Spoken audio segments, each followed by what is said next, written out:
Thank you all so much for being here. My name is Natalie Foster. I am president and co-founder of Economic Security Project. And it is a pleasure to get together with this crew today to talk about the incredible momentum we're seeing in the states.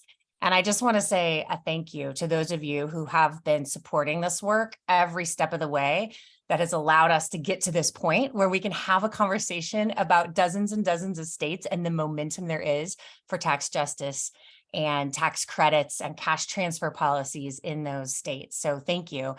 Some of you have been with us from Stockton, California, when we all invested in the great work of Mayor Michael Tubbs, and in Jackson, Mississippi, when we invested in the great work of Aisha Yandaro, who would start these 2 pilots of cash transfers, of demonstrating what it means for families to have support each month with no strings attached that sits alongside their wages. Those pilots open sourced their playbook. We invited other leaders to join us, and now we have hundreds of pilots being replicated across the country, huge ones in cities like Chicago and LA, and small ones in small rural places like Wausau, Wisconsin.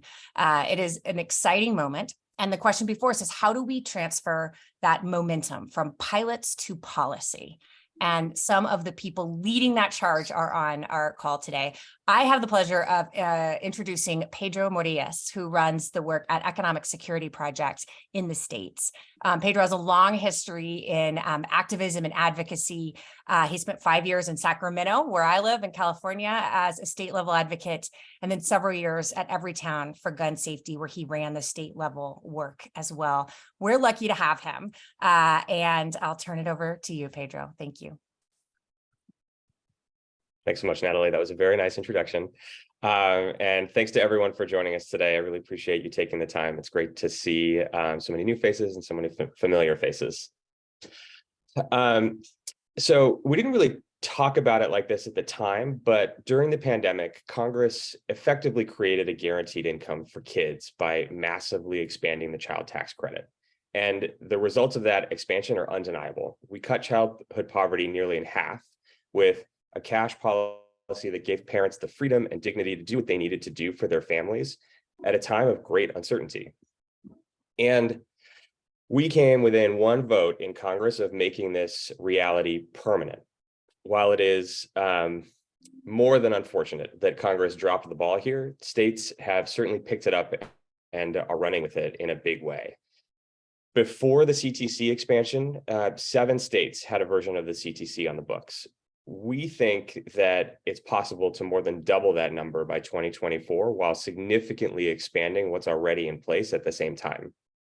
So this map shows most of the CTCs and EITC campaigns that are happening this year in states. And I say most because more and more bills keep getting introduced every day, and I'm not totally sure that we've caught them all, which is an excellent problem to have.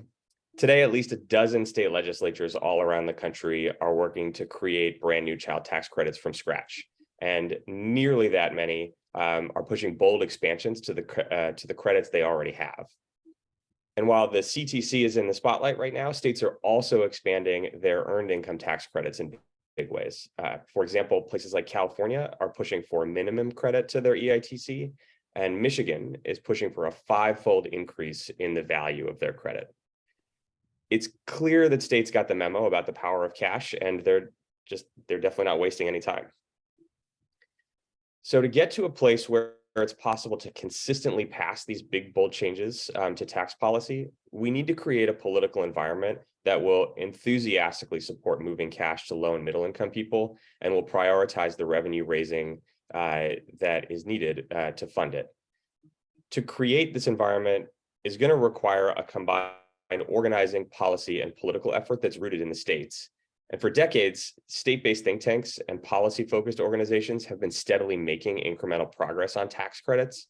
Unfortunately, the progress just hasn't kept pace with the economic realities that most people are currently facing. So in order to make the change that matches the urgency and the need of the moment, we need to build up the organizing and political muscle to match the well-developed policy capacity that currently exists. When We at ESP started building our state program in 2018. We were involved in 4 states. Today, we're funding dozens of organizations across 15 states. And our approach is to fund work that incorporates the grassroots advocacy that I mentioned with a political lens into what is typically or traditionally been a behind the scenes effort on tax credits. And to be clear, many groups on the ground, many of them on the call that you're going to hear from later, have employed this approach before ESP came along. But in addition to the financial resources that we bring to these campaigns, we also have just a specific focus on cash and expanding cash policies. We incentivize state budget think tanks and grassroots focus groups to collaborate and set shared goals aimed squarely at putting more money in people's pockets. And when the rubber hits the road and the campaigns are in full swing, we plug in by providing policy backup, communications capacity, and campaign strategy to our partners on the ground. We also maintain a national network of state and federal partners who we draw inspiration from to tell a story to the national media about this quiet revolution that's happening state by state and city by city around cash. The effect of having a lot more groups doing work in a lot more places is that the scope and scale of the wins has also increased. I won't steal Ben's thunder, but I'll just say a little bit about, Maine increasing the value of its EITC by thousands of dollars a year, to Washington State, creating an EITC from scratch that moves $250 million a year to low and middle income people. And at the end of the day, these campaigns are pressing elected officials to put their money where their mouths are. I mentioned Washington, and I want to talk just quickly about an anecdote from one of our partners on the ground that we got just last week that really kind of underscores the real world impact of this work. So after years of not really having an active campaign, at least public facing, around tax credits, we helped the groups on the ground in Washington State build a coalition that successfully created a new EITC last year. They call it the Working Families Tax Credit, which is an impressive feat for a state that doesn't actually have an income tax. And it is also the first EITC in the country with a minimum credit amount, so very low income people still get a substantial benefit. Also, one of the bigger highlights of the policy is that it includes folks who file taxes with an ITIN, so undocumented folks who don't have a social security number but still work and pay taxes. They use a different number, and this benefit is accessible to them in a way that many other benefits aren't. The anecdote is that one of our partners was volunteering at a free tax prep clinic and was helping someone prepare their taxes. And this is the first year that the Working Families Tax Credit has been available to tax filers. The woman who was filing her taxes was filing with an ITIN, and when it was all said and done, because of this new expansion, she got an extra $900 back on her taxes this year, which I'm sure is no surprise. She was very excited to get that large of a chunk of money, and it will make a significant impact for the rest of the year for that particular tax filer. And different versions of this story are playing out all across the country. Since 2019, our work has helped deliver nearly $4 billion in cash through new and expanded state tax credits to more than 5 million households. The short-term benefit of passing state-level tax credit expansions are fairly obvious, but these campaigns are also laying the groundwork for something much bigger down the road. At the federal level, we anticipate that the next opportunity for significant action on cash, most likely the CTC, will be in 2025. And between now and then, we want to use state-level cash work to build up the number of activists, organizations, and political champions who are ready to make a massive national CTC their priority when the opportunity arises. In short, we need more boots on the ground if we're going to win nationally in 2025, and the state-level campaign work is the way to build that capacity. In addition to work in our state legislatures, we've seen a groundswell of guaranteed income pilots happening across America in over 100 cities. And the pilots have shown what regular cash infusions can mean in people's lives. And anyone running these pilots will tell you that they're just the beginning. The job of advocates in these places is to solidify that momentum into policy wins that will help families for years to come. The Pilots to Policy State Fund is the pool of C3 and C4 funding that ESP is investing in states and at the local level to harness that momentum and win tangible reforms today. The fund was seeded with support from Yellow Chair Foundation, Schusterman Family Philanthropies, Spring Point Partners, Rockefeller Foundation, Omidyar Network, and others. I'd like to specifically thank Angela Philo from Yellow Chair and Megan Prunty from the Schusterman Family Philanthropies for both agreeing to speak during today's conversation, and of course, for helping launch the Pilots to Policy State Fund. And now I am very excited to introduce you to a few of the advocates from around the country who are in the midst of this work as we speak. But before we dive in, I know you're all going to have questions, so please feel free to post them in the chat, and we will try and answer them in real time as they come up. And then we'll also have a live Q&A for about 10 minutes at the end. But now I would love to introduce Ben Chin, who is the Deputy Director of Maine People's Alliance, one of our longstanding partners up in Maine. Ben, thanks so much for joining us. I'll turn it over to you. Yeah, awesome. Thank you, Pedro. And it's so great to be with everybody here. Just going to share a couple stories about some of the work moving in Maine on the ground, and a little bit why I think the strategy that ESP moves is so effective. And so there's like three buckets for me on that. And they're the sort of strategic false dichotomies that we can get trapped in, and how I think this work has been successful in moving beyond them. So I feel like the first dichotomy that we often get trapped in is this distinction between incremental versus transformative change. And so, like Pedro was talking about, back in 2015 in Maine, our tax code was such that it actually pushed people into poverty. So you were more poor as a result of the state transfers than afterwards. So the bottom 40% was paying less, it was paying a higher tax rate than the top 1%, like most states in America. And we had a very sort of rinky-dink earned income tax credit that was given about, on average, $50 to just at most 20,000 people a year, usually less than that. Fast forward to 2022, and now more than 100,000 people in Maine are on this expanded earned income tax credit in all the ways that ESP has helped us, broaden it to cover more people. And the benefit is over 10 times greater for the average person. So it's a transformative order of magnitude jump that we were able to make there. But it wasn't just one bill, right? It wasn't just putting forward one big vision, although we obviously do believe in putting forward that big vision. We just relentlessly campaigned year after year after year to do this.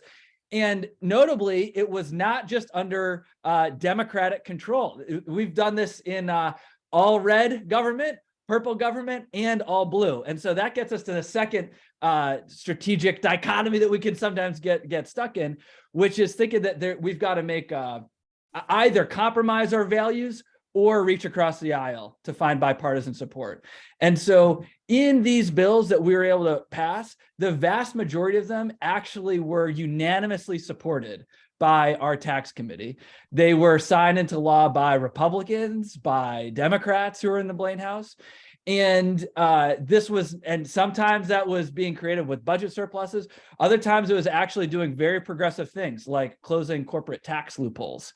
And I think the thing, and there wasn't necessarily any magic to making this happen outside of good organizing and just finding common ground with people. So the quick story I'd share with this is there was a very conservative Republican state senator named Doug Thomas who described our relationship as he was to the right of Genghis Khan and we were to the left of Karl Marx.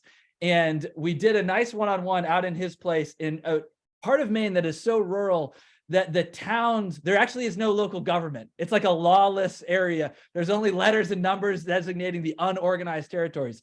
And so we were talking about his community there. And on the way in, he said, hey, you must have passed this house of my neighbor down at the bottom of the hill. And it's a shack. It's what you'd think about with like the most poverty you can imagine in rural Maine.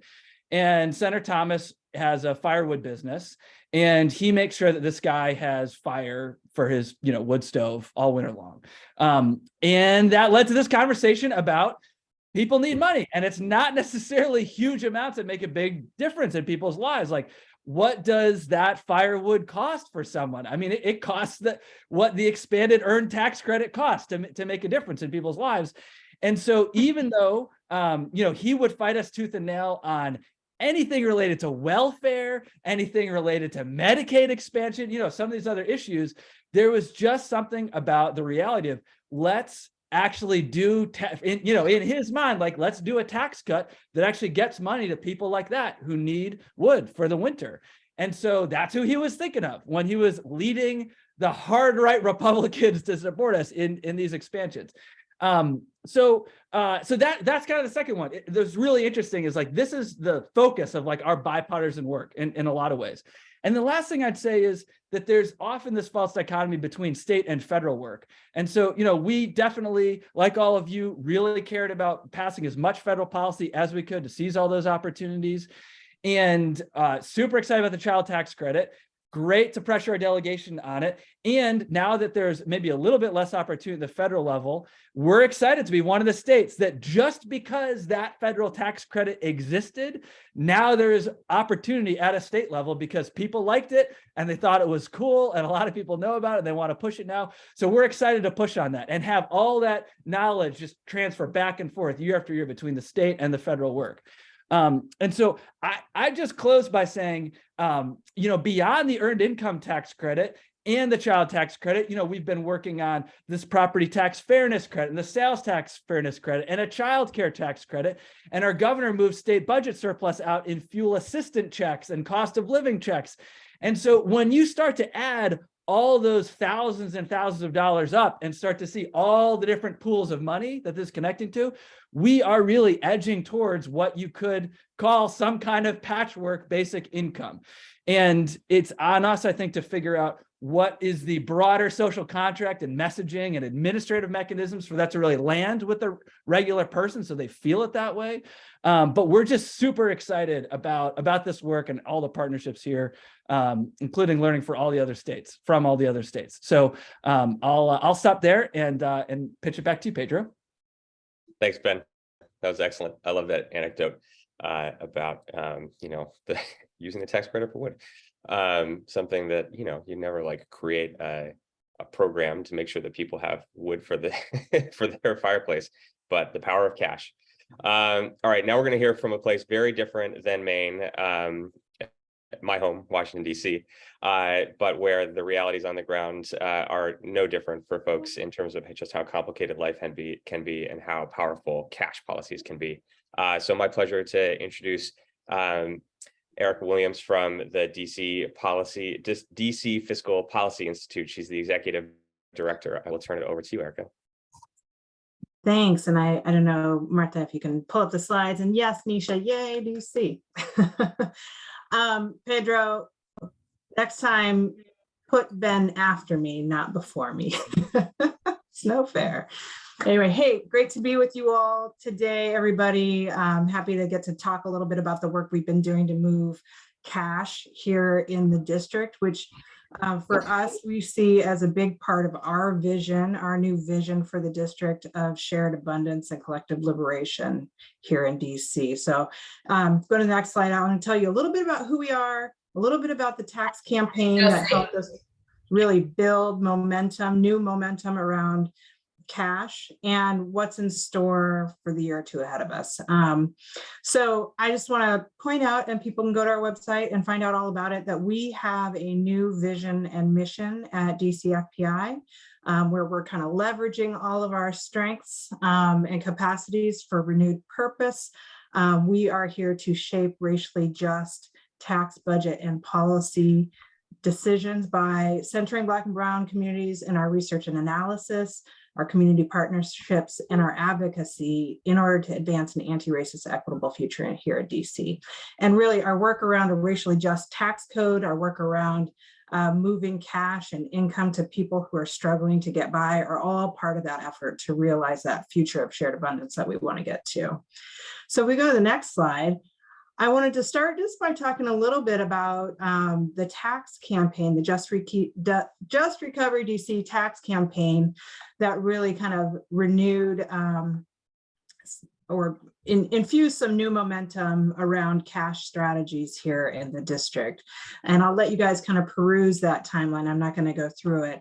But we basically in 2020 joined forces with lots of different partners because of the deeply racially disparate impact of the pandemic and the economic fallout that everybody on here knows all about.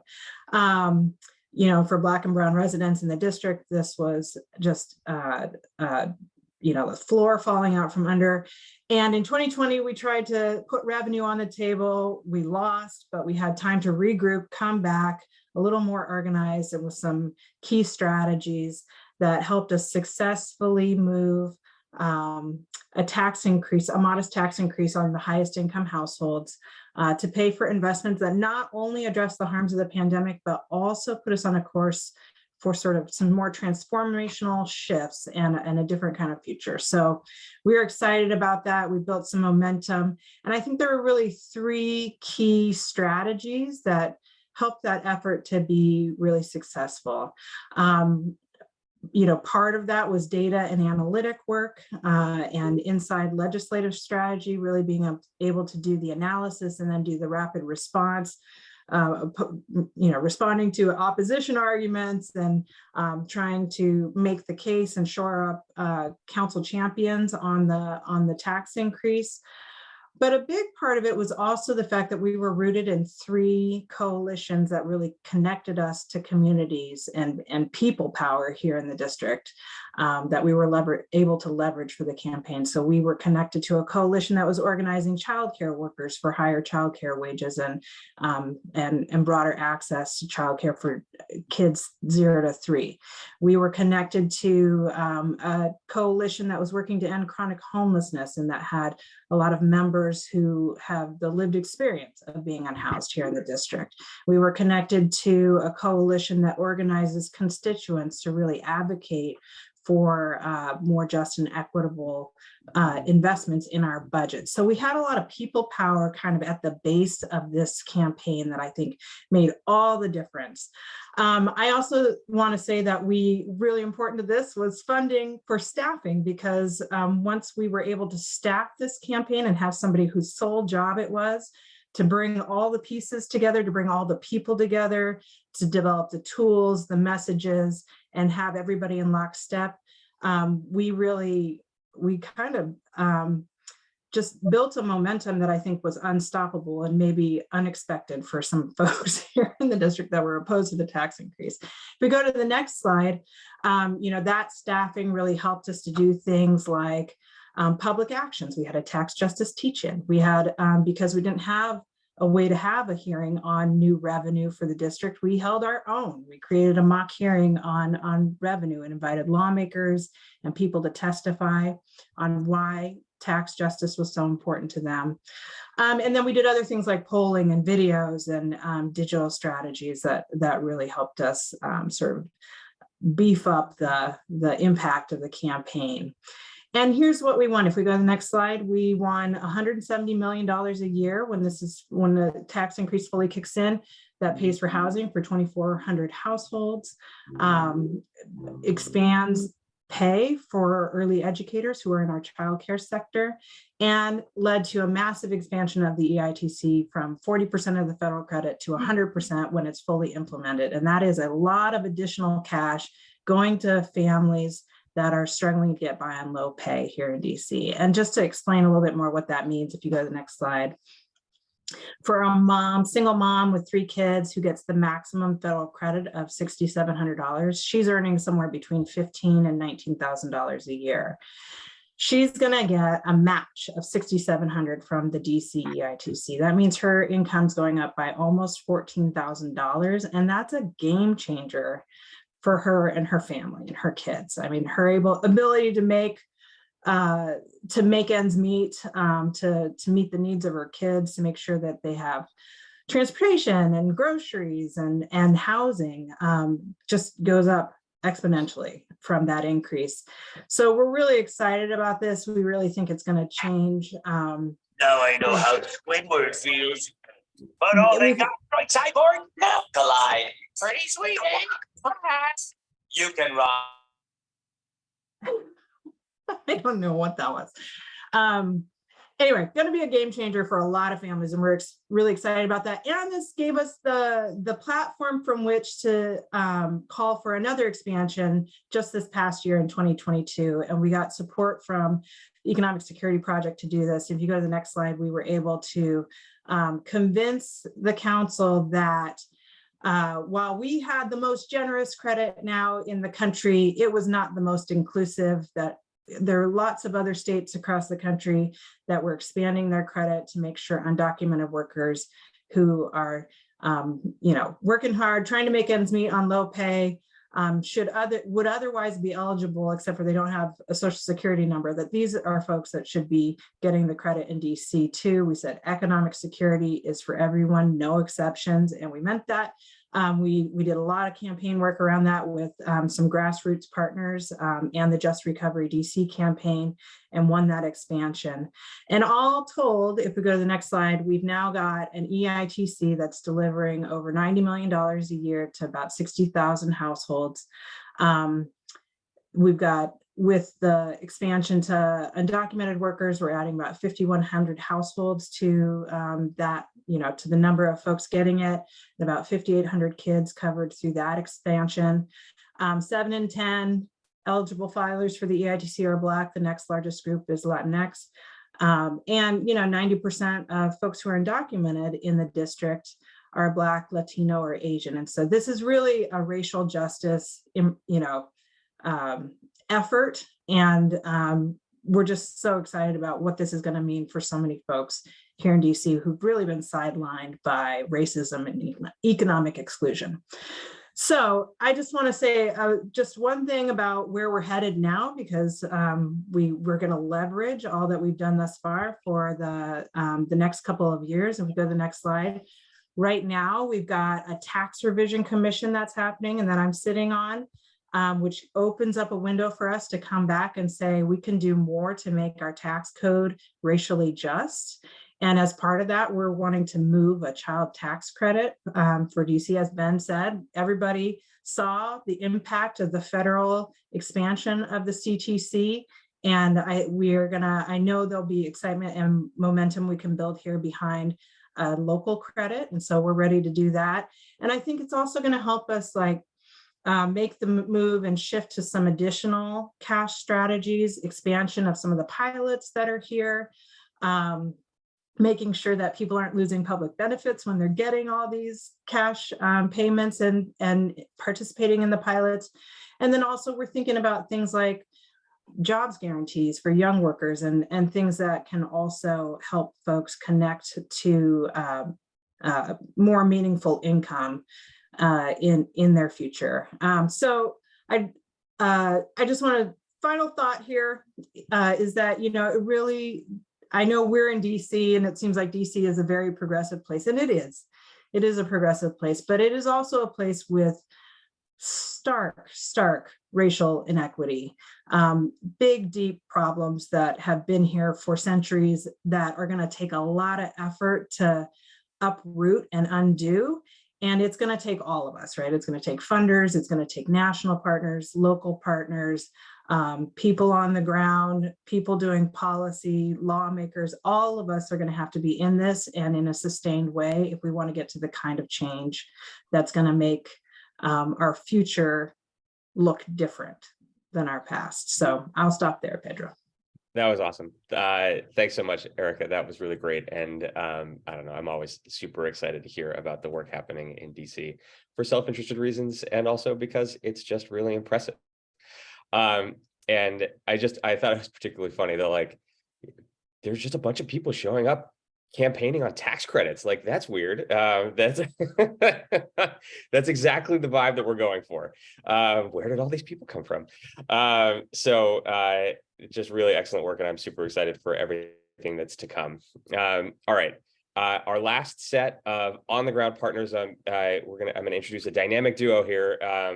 Rebecca Firestone, who is the executive director of the Open Sky Policy Institute, and Ken Smith, who is the Economic Justice Program Director for the Nebraska Appleseed Center for law in the public interest.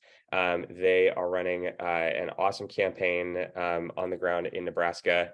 I'm excited to introduce them to you, for one, because of all the great work that is happening on the ground in Nebraska, but then also to underscore something that Ben mentioned in his presentation, that these tax credits aren't just popping up in blue and progressive places, but really they're being taken seriously all across the country. So Rebecca and Ken, it's all yours. Thanks so much, Pedro. Yeah, thanks, Pedro. So the way that I'm going to take the first half of our presentation. You'll notice, obviously, we have a lot to learn from Erica, all of us do, on earned income tax credits. And also, I think DCFPI could teach a workshop on PowerPoint formatting. You'll see that we've gone for a slightly more, we'll call it a more minimalist approach. Anyway, very excited to be here, very excited to kind of share a little bit about what's going on in Nebraska. We connected with ESP more kind of recently, so sort of in the lifespan of this work, we're sort of at the outset, which is a very, very exciting place to be.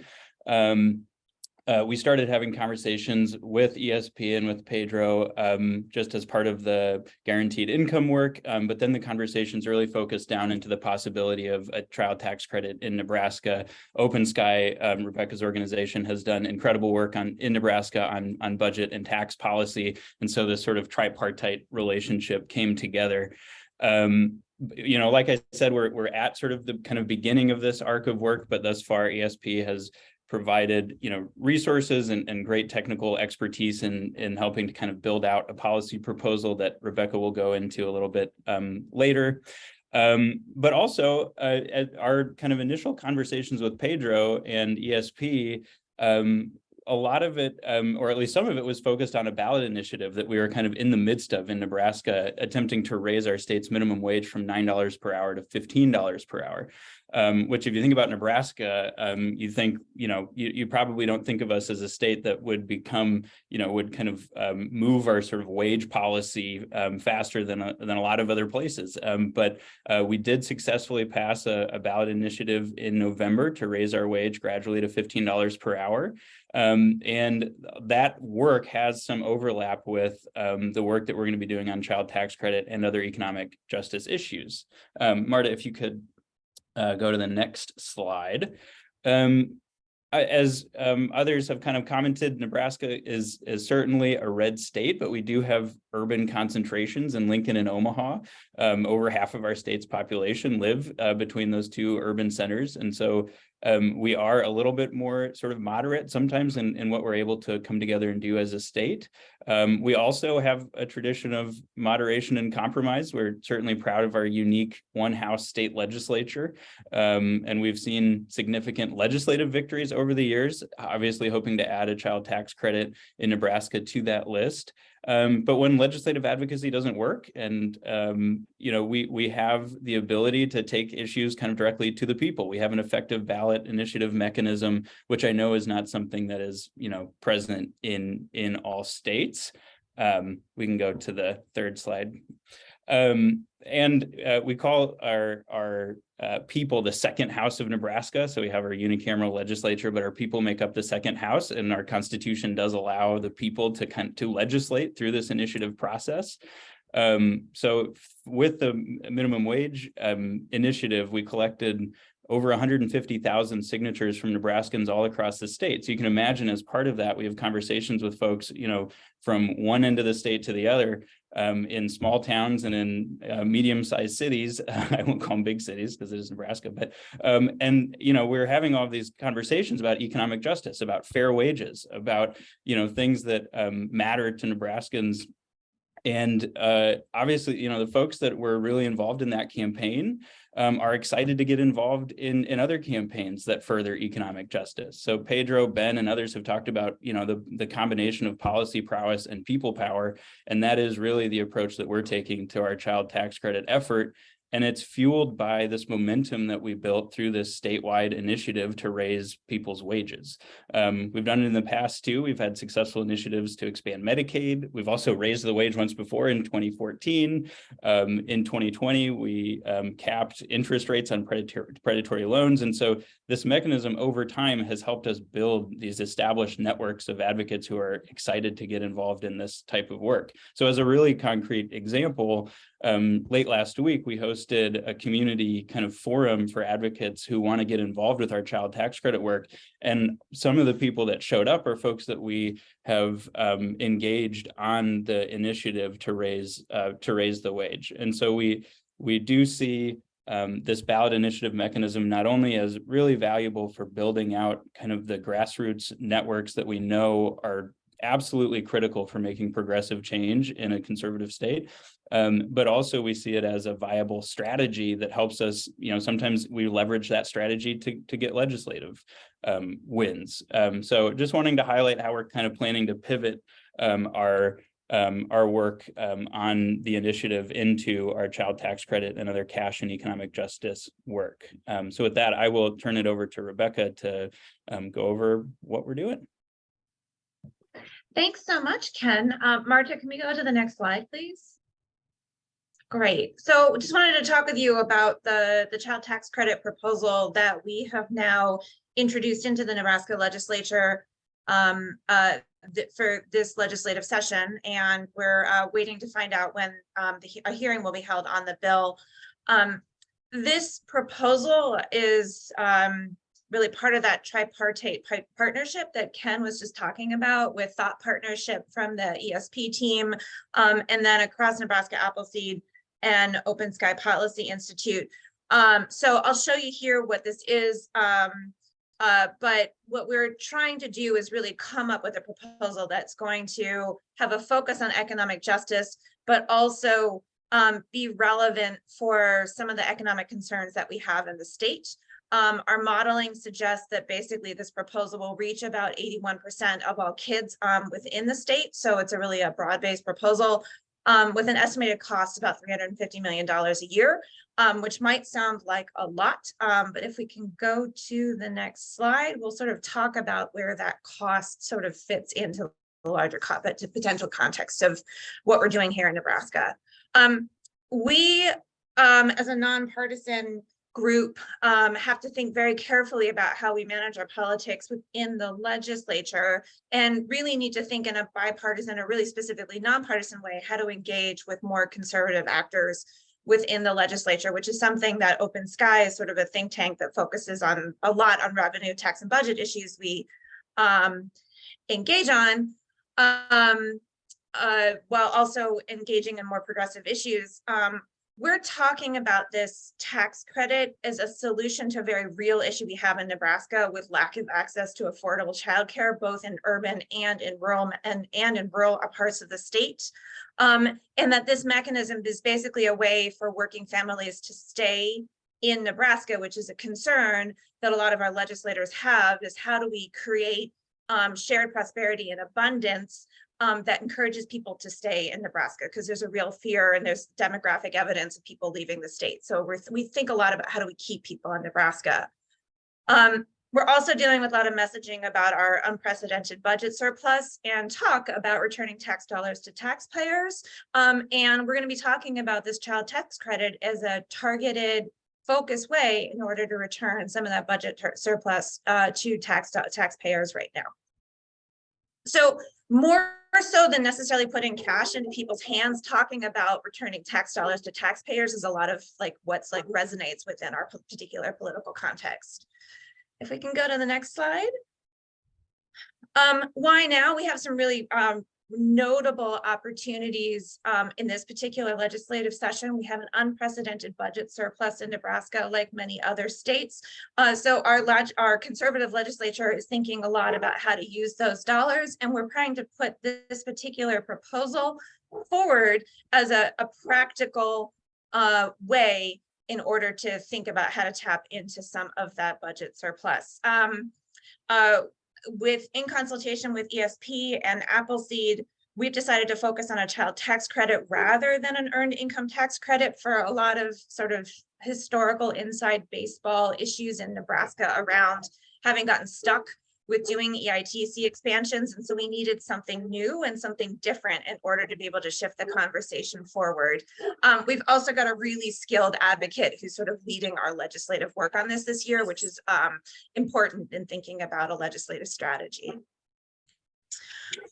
Next one, and I think this is my last slide here, we'll just wrap up, is we do have some really key challenges that we're working on here in Nebraska, just in terms of legislative strategy right now, in terms of working with a governor who wants to simplify tax policy, which for him means pushing for tax cuts, top rate cuts that target the wealthiest Nebraskans. But it's really important for us to be able to have that counter proposal of a child tax credit to say, well, you know what, instead of just cutting taxes for the wealthiest Nebraskans, here's another way to actually put cash into people's hands.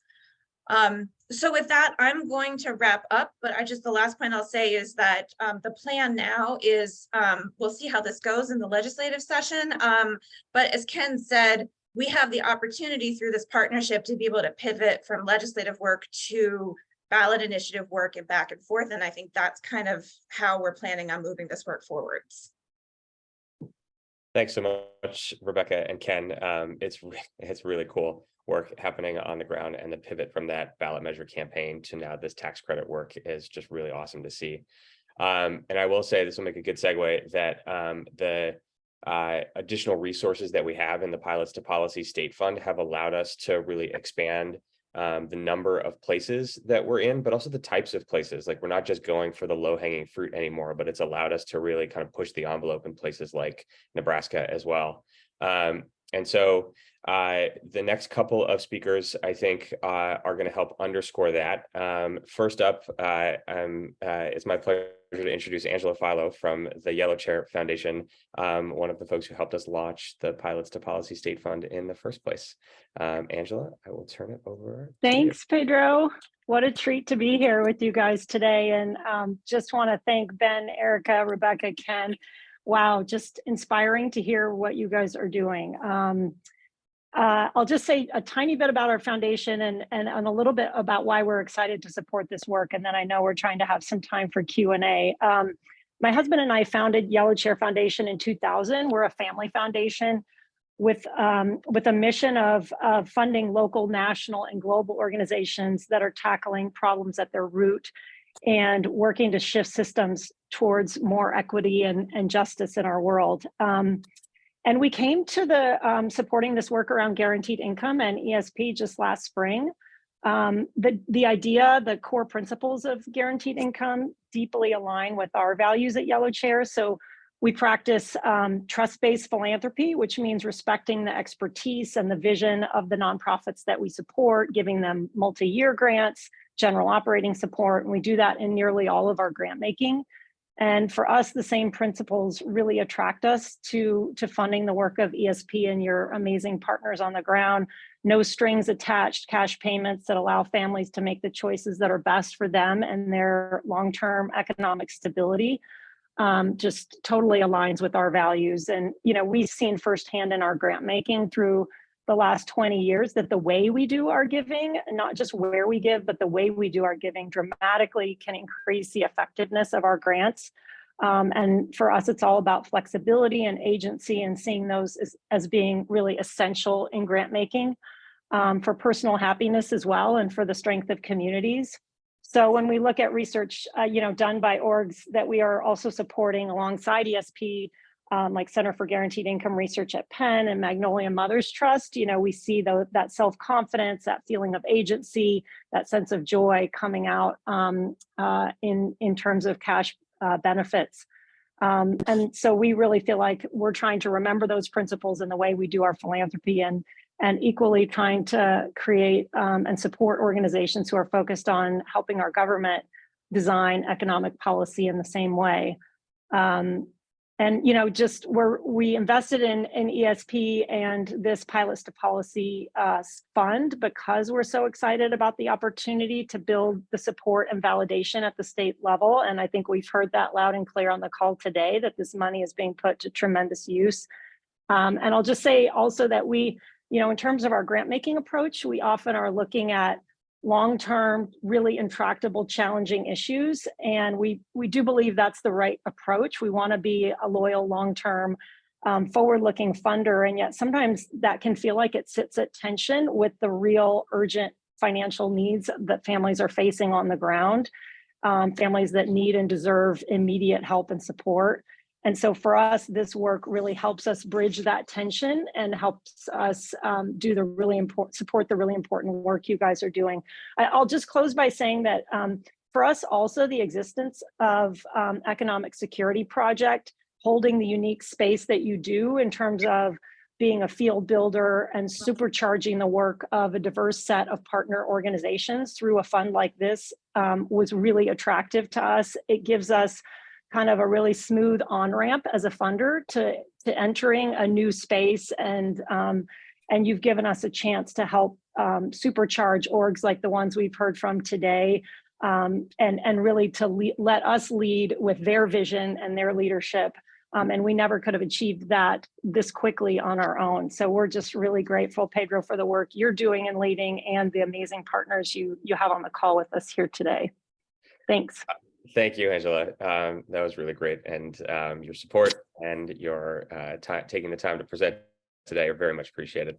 And that insight that you have about sort of how can we do the most good right now while also building for the long term is just in general the thing that always has gotten me excited about the state level work. It's something that is just sort of inherent to working at the state and local level. So really appreciate the focus on that everyone on this call is having today. So and next up, I would love to introduce Megan Prunty from the Schusterman Family Philanthropies, another one of our initial Pilots to Policy State Fund supporters. All yours, Megan. Thanks so much, Pedro. Hi, everybody. Angela, I see we're so aligned substantively and values-wise. I see why we are both early funders of this, because a lot of what you said resonated with me, in particular what Pedro drew out. And I'm really excited to be here and tell you all why we're supporting and have been for a while Economic Security Project in various stages, and excited about this next step we're taking with them. I'll also start just with a quick word about our foundation. Our focus is in our US work on just and inclusive societies, and we pursue that in different ways through criminal justice reform, through closing racial wealth and income gaps, through making sure that there's economic security and everyone is living lives of security and dignity, through our gender and racial equity work, and just ensuring that we're having a strong economy and a strong democracy. And I feel like Economic Securities Project's work is intertwined in a lot of those goals.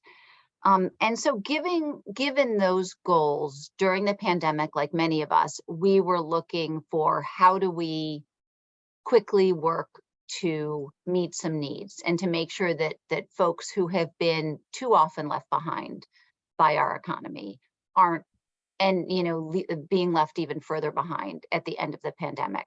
And what that meant for us was a lot of cash giving, which we did in different ways through our different programs to teachers, so they would be able to keep their training programs, to returning citizens, to through lots of grassroots groups, to just folks who needed it through other organizations that we worked with. And this work led to our support for the child tax credit, which, as folks have alluded to on this call, really came from that realization that the best thing we can do for folks is to give them cash and let them decide what to do with it.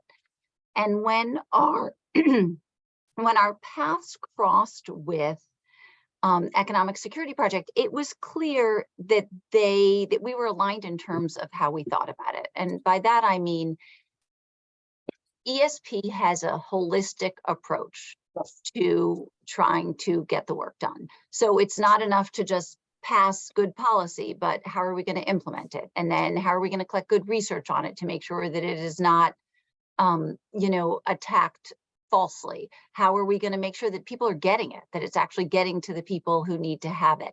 And we also were sort of thinking in this holistic way. And they, I think of it as their inside outside strategy to some extent, right? So inside, legislatures, inside policymaker groups, inside DC and state capitals, but also, and Pedro referred to this at the beginning, how to build the support around that to reinforce and strengthen the work that's being done in those inside rooms. And also, I think of it again as inside, outside, but also kind of from the big picture, what is the policy, what is the goal, again, to how exactly are we going to get it done? I think some people focus on one or the other of those, and ESP is unique in its ability to be able to kind of integrate both of those. We also fund, I think this is maybe a more controversial point, but I think it's important to make it, we also fund some of the more traditional maybe think tank and inside players, and they do great work. And we clearly saw the Economic Security Project brings other things to the table that they might not. First, just a willingness to think big and not to settle, and to bring their vision to bear, and even resist some advice from the traditional groups about what they can do and can't do and what's possible and not possible. And so we deliberately funded groups that might have different ideas of how to reach the goal. All had the same goal in mind. So as a couple examples of the way they think differently, I feel like they really brought monthly payments to the table, or in some cases, I know it's in the States, it may be other periodic payments. I know for a fact that they were told, don't do it. The IRS can't do it. The system can't take it. Let's do this next time. And, we were warned against these crazy people thinking these big thoughts and they were going to ruin everything. And really, we were so proud to put our resources behind a group who was willing to challenge some of the conventional wisdom, for lack of a better word. Another way in which, we didn't know all this at the beginning, sorry. Adam sent me a note about time for Q&A. I will also say that they also share space, which I will also do as well, in a way that lots of folks in DC don't do, right? They got a White House meeting weekly, and they invited everybody who could conceivably be at that table to make sure that everybody was getting the time. And lastly, I had so much more that I was going to say. We've supported them 3 different grants, both C3 and C4. But I will say that when Gene Sperling, who's the guy who was implementing some of this, when he calls out groups that he felt were helpful, he mentions ESP and Adam, and he mentions Code for America, right? So the people that built the tool for low-income people to use, and the people that brought the whole team together to make it happen. Thanks, Megan. And I know we do really want to get to questions, but I also was like a little torn. Like I could listen to you say nice things about us all day. So really appreciate it. And appreciate in general your partnership on the Pilots Policy State Fund. And then, you've been in the mix since, the stimulus checks, and you're like on the weekly calls that we run. So anyway, it's really great to have you participate in this way as well. Appreciate it. All right. Let's see. All right, we have a question. We've heard a lot about the opportunity in the States and need for this new fund to meet the moment. What is the scale of the fund, and what's the need to meet this opportunity? Adam, do you want to take that one? Sure. Hi, I'm Adam Rubin. I'm the VP of Campaigns and Political Strategy here. We raised $2 million last year to kick off this fund, and we spent $1.5 million of it, a lot of it in the last couple of months of the year, pushing money out into the states to tee up for strong legislative sessions this year. So everybody would have the resources they need to run these campaigns. That map that Pedro made that he showed earlier on, like he's adding states day by day. There are way more campaigns happening than we ever imagined. So we really feel like there's an enormous opportunity and a lot more states that are getting into the fight that need resources to keep up. So we've set a goal of going from 2 million up to 4 million into the fund this year to be able to fully resource those campaigns and to kind of make the down payment on next year's legislative sessions as well. Great, thank you. folks can either use the hand raise feature or really just jump in. It doesn't seem like folks are chomping at the bit. I did see a question from Megan earlier in the chat about the revenue sources that we're seeing in states. I can say a quick word about like generally what I'm seeing across the board in states, but then I know Erica in DC, it was a huge part of the campaign to move all of the stuff that it was going to pay for as well. So I'd be interested in your thoughts on this kind of from a specific level. But across the board, and Rebecca mentioned this in her presentation, we're seeing that states are in a pretty good budget spot right now. There are a few outliers. California's not doing so hot, because they're kind of weird tax system. But in general, folks are in an okay place. And so right now, at least, it hasn't been a huge issue on the revenue side. And it is, I'll just sort of underscore, it's another reason for kind of the urgency of this moment. States are in a good budget place. And if we strike while the iron's hot and set up not just the fact that the money is going out the door, but the systems and the processes that the states need to set up to move that money, if we can get that stuff in place now, then it really makes it a lot easier to defend it down the road when, inevitably the economy is going to change. States are going to be in a different budget spot. It just happens. So I will say, though, that Washington State, when they expanded their working families tax credit or created it, part of that fight was was around a revenue source. Out there, it was in particular a capital gains tax that they set up. And part of the justification for that capital gains tax became creating this working families tax credit. They weren't just raising taxes for some general amount of money to go to the government, but specifically for tax breaks for low and middle income people. And that ended up bringing a bunch of moderate Democrats and Republicans to the table to support the working families tax credit, which is kind of interesting. But I don't know, Erica, if you have anything to share about your experience on the revenue side. I know that was kind of a big contentious thing in the council.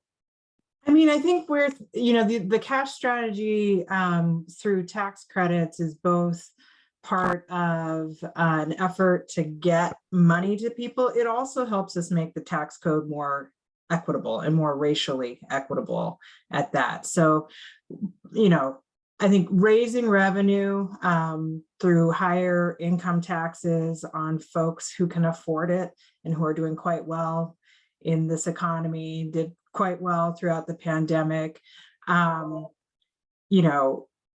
seemed like a great way to pay for an investment in people and families that have long been struggling to make ends meet in one of the most expensive cities in the world. So I think we're always wanting to both think about how do we infuse racial equity into the tax system more broadly, but also afford ourselves some of these investments we desperately need in the communities that have been left behind. So it's kind of a both and for us. And we're also thinking about capital gains and other kinds of wealth taxation to help pay for additional infusions of cash and other resources into low-income communities.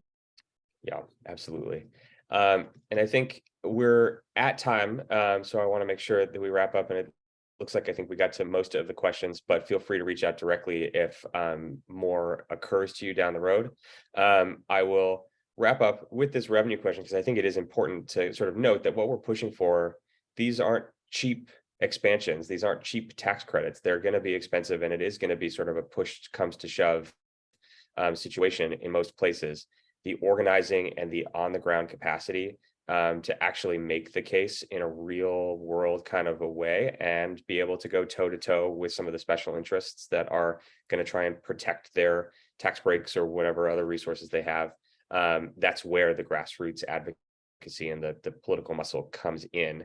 But the other part of this is that we are seeing more and more of these tax credits go into place, both federally and in states, that we're not going to have trouble making the case that this stuff works. Now there is just an unprecedented amount of real world data about just how big of an impact something like the child tax credit can have, or the earned income tax credit can have. And so I think it'll certainly be a fight. We're gearing up for it, but I think that we're better prepared than ever, thanks to all of you and thanks to our state partners and the broader community of folks who are now dug in on cash to fight that fight and win.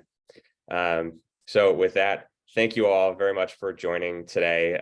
We really appreciate it. We will follow up with the slides so that you have them and can dig in deep and get in the weeds as much as you want. And like I said, don't hesitate to reach out if you have questions or want more information about any of this. Have a great rest of your afternoon. Bye, everybody.